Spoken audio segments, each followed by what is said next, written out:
আসসালামু আলাইকুম। আশা করি সবাই ভালো আছেন। আমাদের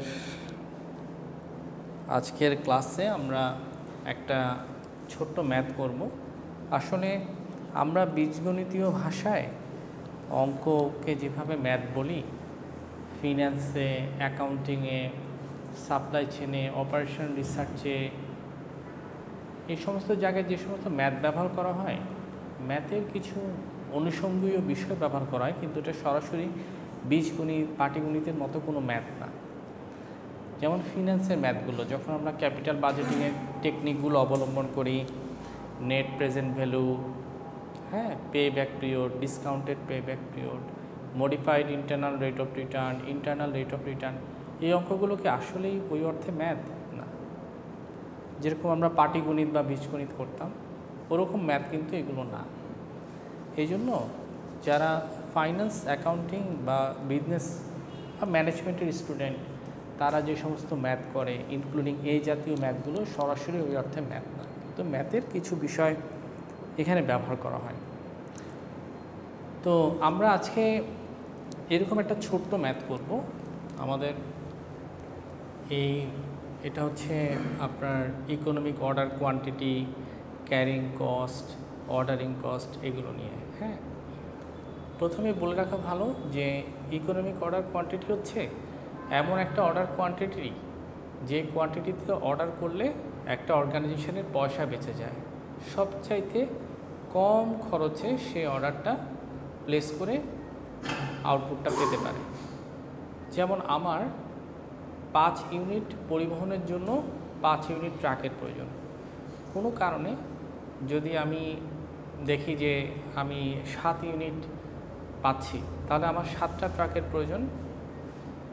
কিন্তু আমি মৌসুম দেখব যে কোন সময় ট্রাক ভাড়াটা কম, রেডিলি আমাকে সেই ইকুইপমেন্টটা এখন নিয়ে আসতে হচ্ছে কিনা, কোন সময়ে আমি এই ট্রান্সপোর্টেশনের পিছনে ব্যয় করলে সবচাইতে বেশি লাভবান হব। সবসময় ফেয়ার তো সমান থাকে না। আমার ইনপুটটা কি এখনই দরকার, নাকি এটা পরে আনলেও যখন ট্রান্সপোর্টেশন কস্ট তখন আমার জন্য সবচাইতে ইকোনমিক হবে। যখন আমি সবচাইতে কম পয়সায় দিলেও আমার আলটিমেটলি ট্রান্সপোর্ট সাপোর্টটা পাবো, কোনো একটা বেনিফিট পাবো, অর্ডার প্লেস করতে খরচ কম হবে।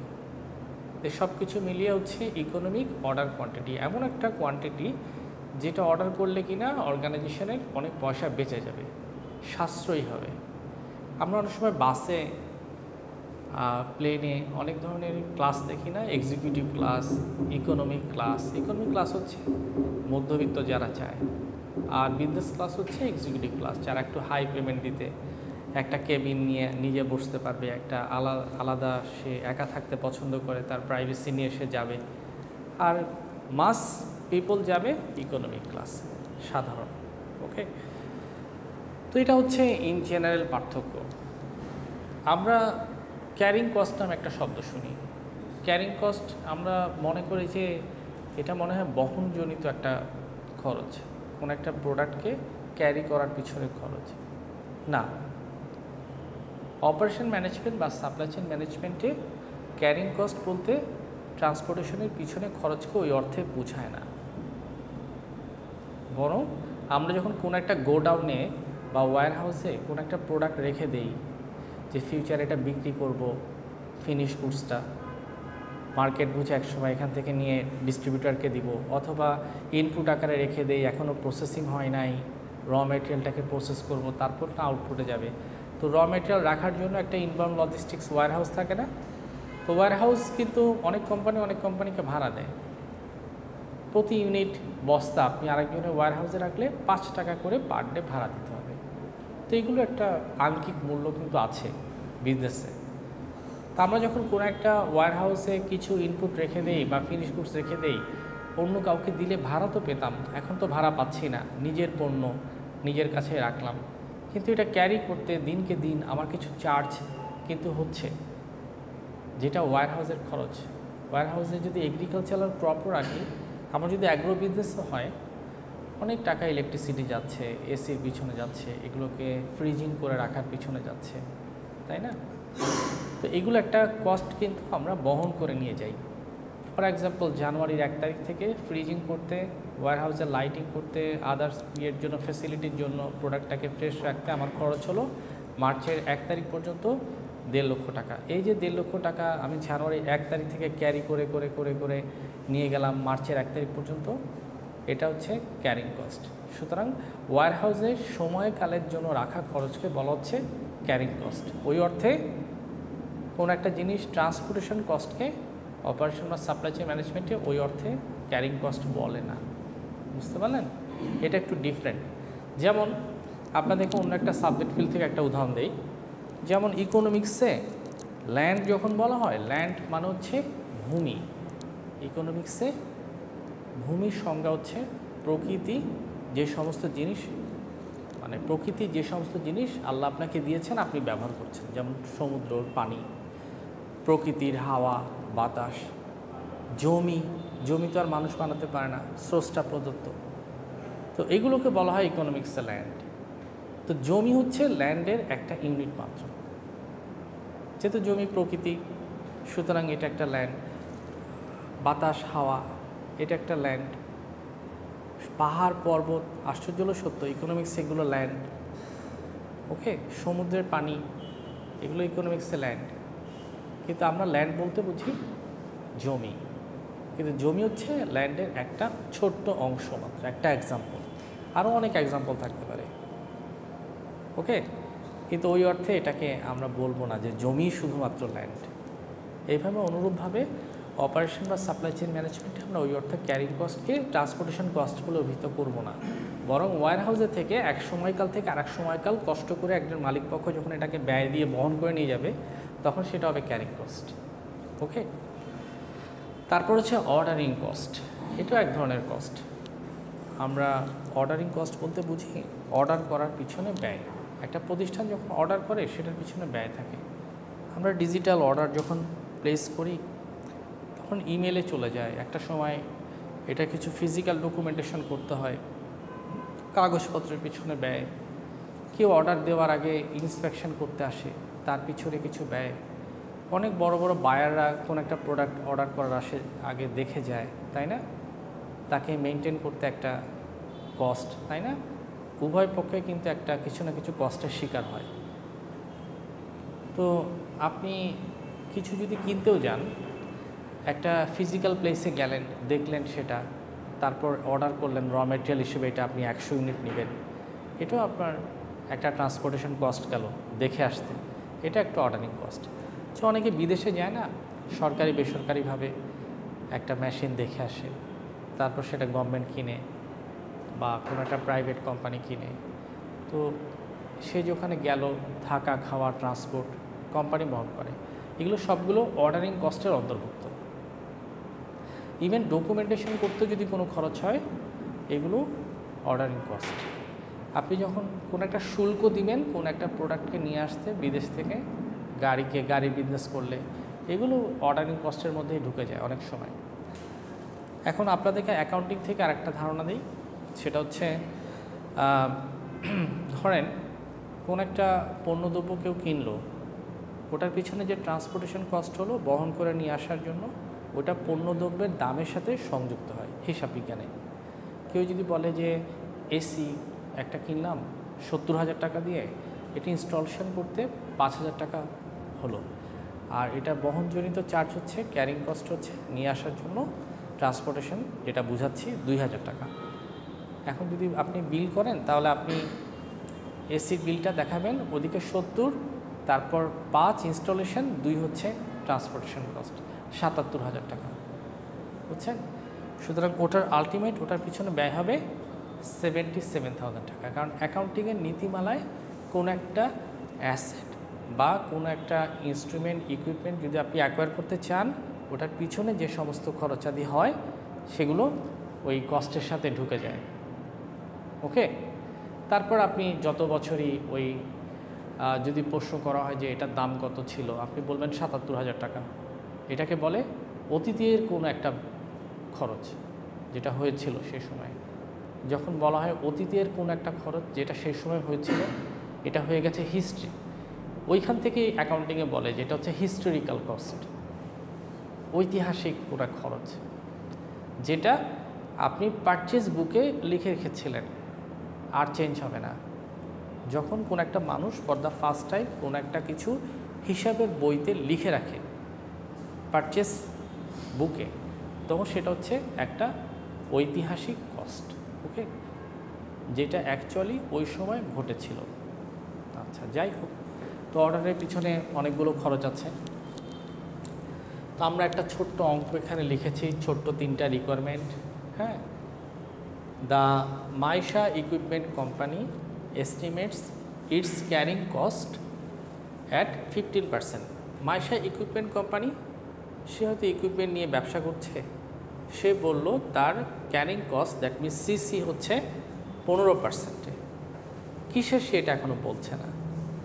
And its ordering cost $9 per order, এবং তার অর্ডারিং কস্ট হচ্ছে একটা অর্ডার দিলে তার $9 খরচ হয়, ডকুমেন্টেশন, এইটা সেটা, আপ্যায়ন, ভিজিট, ইন্সপেকশন করা, দেখে আসা, সব কিছু মিলিয়ে তার যেন $9 খরচ হয়ে যাচ্ছে। The estimated annual requirement is 48,000 unit. সে দেখছে যে মানুষ যতটুকু ডিমান্ড করছে তার প্রোডাক্টটা, সেটা হচ্ছে 48,000 ইউনিট। মানে সে যদি কলম বানায় 48,000 পিস কলম, সে যদি সাবান বানায় 48,000 পিস সাবান, সে যদি কোন একটা সফট ড্রিঙ্কস বানায়, এই 48,000 বোতল সফট ড্রিঙ্কস, একটা মানে হচ্ছে একটা ইউনিট। কেউ যদি মার্কার বানায় 48,000 মার্কার, বুঝতে পারলেন? তো 48,000 ইউনিট সে দেখে এস্টিমেট করে যে মার্কেটে তার ডিমান্ড আছে, অ্যানুয়াল রিকোয়ারমেন্ট তার, সে ডিমান্ড বুঝেই তার রিকোয়ারমেন্টটা সেট করলো। আমি এমন একটা কিছু বানাচ্ছি যেটা মার্কেট গ্রহণ করবে, যে জিনিসটার ডিমান্ড নাই আমি ওই জিনিসটা প্রোডাকশন করব না, কারণ তখন প্রোডাক্টটা কমার্শিয়ালি ভায়াবিলিটি পাচ্ছে না। যখন মানুষ সেটাকে পছন্দ করবে তখন সেটার কমার্শিয়াল ভায়াবিলিটি আছে, তখন সেটা প্রডিউস করবে। শীতকালে সোয়েটার কোম্পানি অনেক সোয়েটার বানাবে, কারণ তখন তার কমার্শিয়াল ভায়াবিলিটিতে একটা পিক হওয়ার।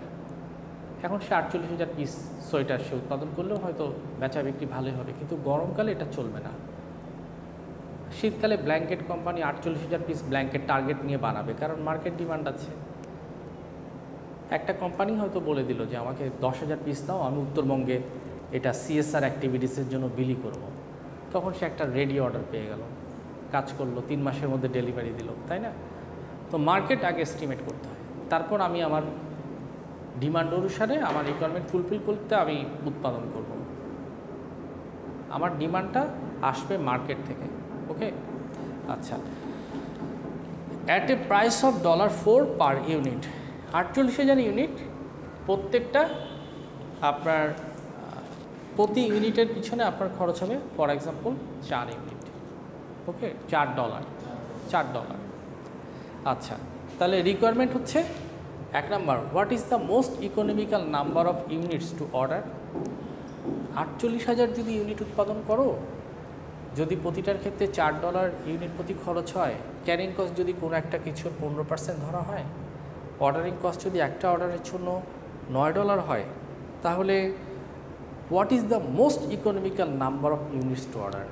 তাহলে ইকোনমিক অর্ডারটা আসলে কত, কয়টা অর্ডার দিলে সবচাইতে সাশ্রয়ী হবে, অর্গানাইজেশনের জন্য সবচেয়ে ভালো হবে। সেকেন্ড হচ্ছে how many orders should be placed in a year. 1 বছরে কয়টা অর্ডার দিলে পোষায়? 1 বছরে কি 100 অর্ডার, 1 বছরে কি 10টা অর্ডার, 1 বছরে কি 5টা অর্ডার, কয়টা অর্ডার দিলে সেটা সবচাইতে বেটার কম্বিনেশনে যাচ্ছে। হাউ অফেন, কতবার, should an order be place, okay, কতবার এই অর্ডারটা প্লেস করা উচিত, এটার একটা জাস্টিফিকেশন আছে। তো আমরা 3টা করি, এটা একটু মুছে ফেলি তাহলে।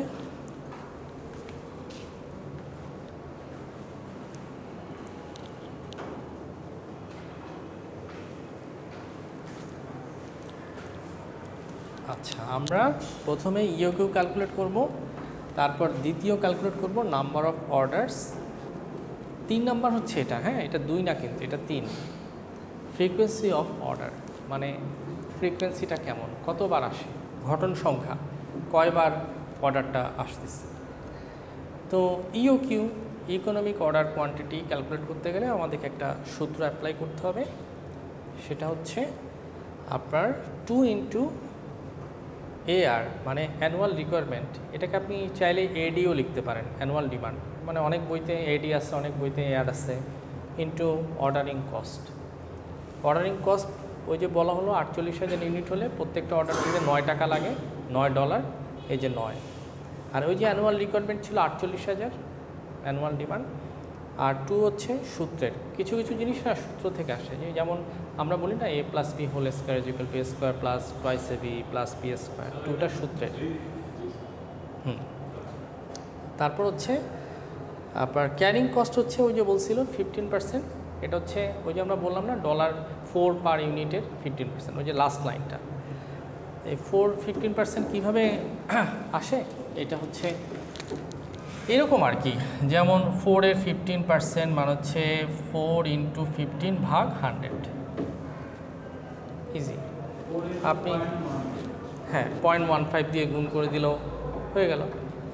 তাহলে এটা আপনি ক্যালকুলেটারে করবেন তো, জাস্ট সূত্রটা লিখে এটা বসিয়ে, এগুলোও করতে হবে না, আমি এমনি দেখালাম, জাস্ট এটা বসাই দিলেই মান চলে আসবে, √ওভার ক্যালকুলেটারই করে দিবে। তারপর হচ্ছে নাম্বার অফ অর্ডারস, দ্বিতীয় রিকোয়ারমেন্ট ছিল নাম্বার অফ অর্ডার, তাহলে অ্যানুয়াল রিকোয়ারমেন্ট ডিভাইডেড বাই ইওকিউ, এগুলো সিরিয়ালি করতে হবে 1, 2, 3, কারণ আমি ইওকিউর মানটা তো এখনও পাই নাই, যখন পেলাম তখন আমি নাম্বার অফ অর্ডার বের করতে পারবো। এখন আমি 48,000 ইউনিটকে 1200 ইউনিট দিয়ে ভাগ করলাম, তো আমাদের নাম্বার অফ অর্ডার হওয়া উচিত 40টা, ওকে। আর ফ্রিকোয়েন্সি অফ অর্ডার, ঘটন সংখ্যা বা কতবার অর্ডার হওয়া উচিত, তাহলে number of days in a year divided by number of orders পেলাম না, কত নাম্বার অফ অর্ডার 40, আর days in a year 360 divided by 9 days না। আচ্ছা, এটা একটা কমন প্রশ্ন যে আপনার 365 কেন হয় না, বা 366 কেন হয় না, লিপ ইয়ার। অপারেশন ম্যানেজমেন্ট, সাপ্লাই চেইন ম্যানেজমেন্টে যত ম্যাথ করানো হয় সেগুলো ডিভিজিবল নাম্বারে আমরা চিন্তা করি, যাতে ফ্র্যাকশন না আসে। যেমন 360 দিয়ে যদি 12কে ভাগ করি 30 একটা মান আসে, এটা ফ্র্যাকশন থাকে না। ফ্র্যাকশন বিবর্জিত হলে ক্যালকুলেশনটা একদম অ্যাকুরেসি নিয়ে হয়। হ্যাঁ, এছাড়াও আপনারা এই প্র্যাকটিসটা অনেক আগে থেকে, যেমন ইজিপ্টে ব্যাবিলিয়ন সভ্যতার সময় ওরা বছর হিসাব করতো 360-তে, ফ্র্যাকশন আসতো না। এই জন্য বিভিন্ন প্রতিষ্ঠান 365 যেহেতু 5 একটা ফ্র্যাকশন ফিগার দিতে পারে, এই জন্য এটাকে ক্যালকুলেট করা 360-তে। এই জন্য আমরা operation management, supply chain management যত বই দেখি ওখানে দেখবেন 360 দিয়ে ক্যালকুলেট করা হয়, যাতে ফ্র্যাকশনটাকে অ্যাভয়েড করা যায়, ওকে। তো অনেকে বলে এটা ওয়ার্কিং ডের জন্য, না, ওয়ার্কিং ডে অনেকগুলোই থাকে না ওয়ার্কিং ডে। যেমন 30 দিনের মধ্যে আপনি যদি শুক্রবার 4 দিনও বন্ধ পান বা শনিবারও পান, 2 দিন করে 8 দিন বন্ধ, শুধু শনিবার পেলে 4 দিন বন্ধ, এর মধ্যে আরও সরকারি ছুটি আসে। তো ওয়ার্কিং ডের জন্য তো একটা সপ্তাহে 2টা দিন কমে যায়, তাহলে 52 সপ্তাহ 1 বছর হলে অনেকগুলো দিন, 104 দিনই বন্ধ, তাই না? বা মিনিমাম 52টা দিন বন্ধ। কিন্তু এটা না, এটা হচ্ছে অন্য হিসাব থেকে 360 লেখা হয়। তো এটা আশা করি আপনারা বুঝতে পেরেছেন।